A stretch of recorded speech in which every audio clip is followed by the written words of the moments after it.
নমস্কার বন্ধুরা, মা অন্নপূর্ণার সংসারে সবাইকে স্বাগত জানাই। আজ আমার রেসিপি নিরামিষ আলুর দম। প্রথমে আলুটাকে হালকা সেদ্ধ করে নেব এবং শিলে আদা, জিরে ও একটা শুকনো লঙ্কা বেটে নিয়েছি। প্রথমে কড়াইতে সর্ষের তেল গরম করে সেদ্ধ করা আলুগুলো অল্প হলুদ দিয়ে হালকা করে ভেজে নেব। আর অন্যদিকে গ্রাইন্ডারে দুটো টমেটো আমি পেস্ট করে নিলাম। আমার আলু ভাজা হয়ে গেছে এবং ওই তেলে আরেকটু তেল দিয়ে জিরে এবং তেজপাতা ফোড়ন দিয়ে আদা, জিরে আর শুকনো লঙ্কা বাটাটা দিয়ে দেবো। এরপর দিয়ে দেবো টমেটো পেস্ট। টমেটো পেস্ট দেওয়ার পর আমি দিয়ে দেবো নুন, হলুদ, ধনে গুঁড়ো, লঙ্কার গুঁড়ো আর দিয়ে দেবো কাশ্মীরি রেড চিলি পাউডার। আর যাতে মশলাগুলো পুড়ে না যায় তার জন্য দিয়ে দেবো অল্প জল।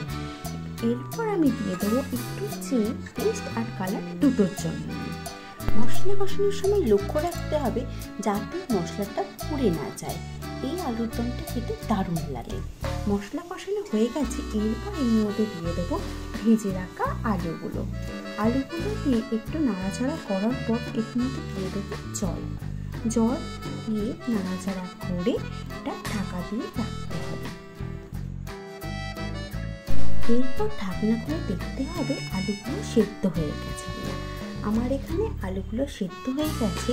এরপর নুন মিষ্টি চেক করে ওপর দিয়ে গরম মশলা ছড়িয়ে দিয়ে তৈরি হয়ে গেল নিরামিষ আলুর দম।